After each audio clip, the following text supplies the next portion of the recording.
Ah, Europe, the cradle of Western civilization, home to democracy, philosophy, and apparently a continent now politically sitting at the kids' table while the grown ups discuss global affairs.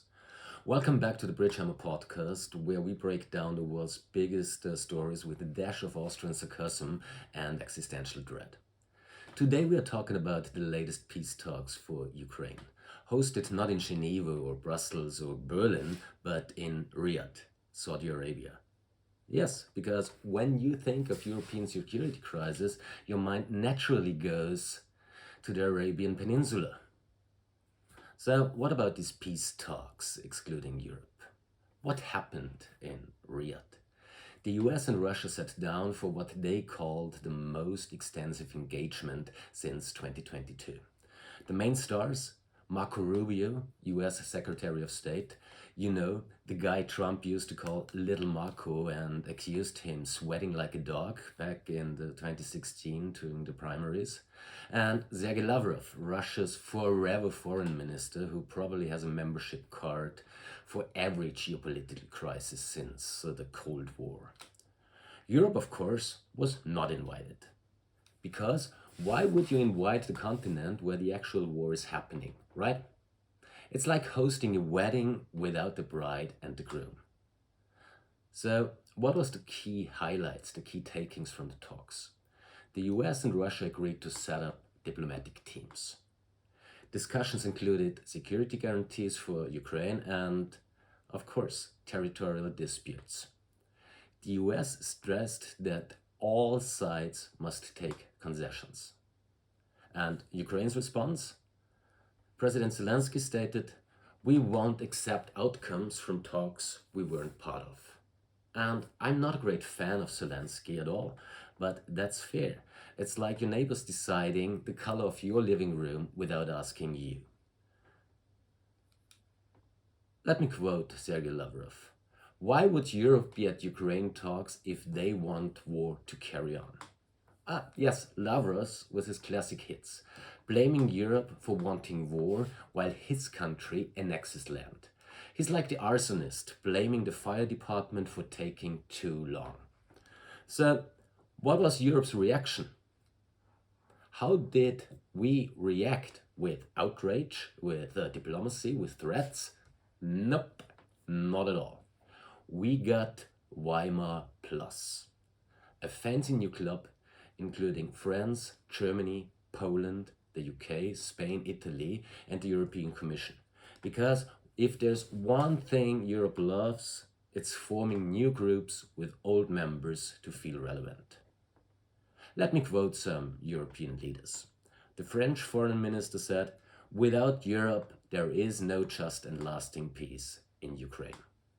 Okay? Ursula von der Leyen said, "Europe must have a seat at the table." And the Spanish foreign minister, "Europe's unity is essential to support Ukraine." Strong words indeed. But let's be honest. Europe talking about unity is like me talking about going to the gym. Sounds great, but rarely happens. The real problem? Europe spent decades underfunding defense. Armin Paperga, CEO of Rheinmetall, maybe summed it up best. Europe is sitting at the kids' table while US negotiates with Russia.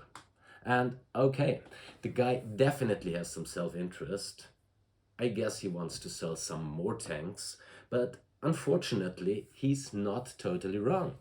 Decades of relying on US for security have left Europe with fewer options than a vegan at the Texas barbecue. So, what about Europe's declining global influence?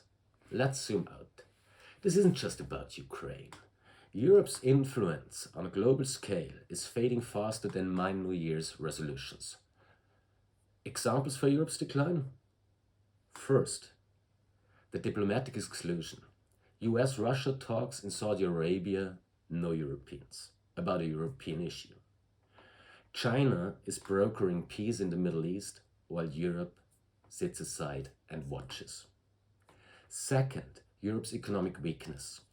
We are dependent on US tech, we are dependent on Chinese factoring, and we are dependent on Gulf energy. And worse, Germany's economic slowdown is impacting the European Union's economic growth. Third, our defense dependency. The Ukraine war exposed Europe's reliance on NATO, or let's name it, the United States. And Macron's dreams of a European army? I don't see it, so maybe still a dream. But hey, at least we have good trains and universal healthcare, right? Oh, no, okay. These are also in decline. So, what now, Europe? Quo vadis? Where does this leave us? If Europe wants to say in global politics, it needs to first invest in defense, stop treating it like a taboo. Second, speak with one voice, not 27 conflicting ones. And get serious about energy security. You remember Nord Stream 2? Anyone? Or we could just keep doing what we do best, hosting summits, making strongly worded statements, and hoping the United States continues to care. After all, the worst that could happen, yes, we're on the brink of another war in Europe. So, thank you very much for tuning into the BridgeHammer Podcast. If you enjoyed this dive into Europe's geopolitical midlife crisis, don't forget to like, share, and subscribe, because unlike Europe at the Ukrainian peace talks, you actually have a seat at this table here. Thank you very much. Stay tuned.